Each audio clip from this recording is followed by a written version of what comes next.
The reason you keep having negative thoughts, you keep saying negative things, and you let negative energy flow throughout you is because of either what you do, what you say, who you are around, and the actions that you choose to let people do to you.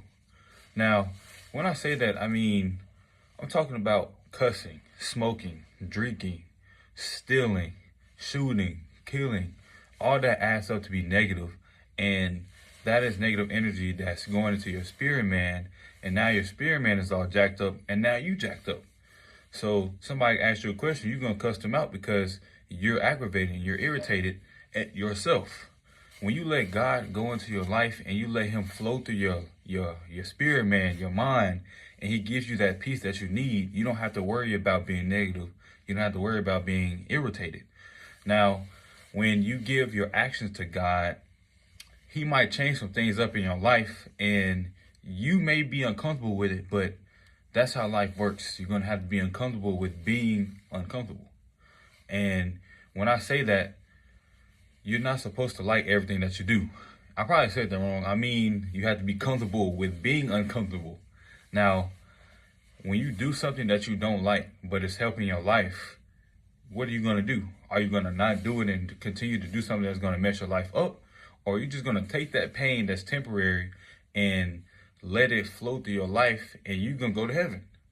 Now, you can't just go to heaven and say, and start cussing people out. You can't talk about people. You can't gossip. You can't blaspheme. You can't do sexual immorality. You know, God doesn't allow that just in His kingdom. Just because you say you want to go to heaven doesn't mean you're going to go to heaven. You have to do the actions in order to get you there. You have to have a relationship with the Holy Spirit. You have to have a relationship with the Lord. And most of all, God. God is the Most High. The Lord is the Son. The Lord is Jesus Christ. The Holy Spirit is Jesus in us. And the crazy thing is, we have Him in us.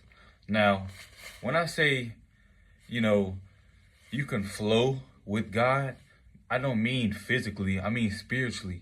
God can take some things in your mind, and He can make you say some things that will change people's lives and become a blessing. You can be a blessing and not a burden.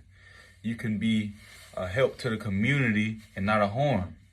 Now, the reason why negative things start adding up in your life is because you choose to do negative things in general. You have to change what you do on a daily basis. You have to constantly do something that's going to feed your spirit man the right food and produce the right things to do and say. Now, that's getting in your word, that's fasting, that's especially praying. Now, being a 19-year-old, I can say that sometimes temptation tries to affect me, and I know that I'm not perfect. No human is perfect except for Jesus, but there's things that I can do. There's things that I can do that would help me get close. And that's change my actions. That's get into my word. That's meditate on the word. Don't just read the word to read it. You have to meditate on it, understand it, click it in your brain, so whenever a devil tries to attack you, whether that's anxiety or depression, then you can speak against that devil and you can fight your way through. Now, you have to let God work. His timing is the best timing. No matter how you're feeling, no matter what's going on around your life, you have to let His time go. You have to let Him show in your life. He is the blessing, not the burden. He is the helper, not the harmfulness that's going on in your life now. Now, let God go into your life and change you. Let Him flow. Let Him be your peace. Let Him be your love, your wholesomeness, your abundance, your forbearance, and watch the change happen.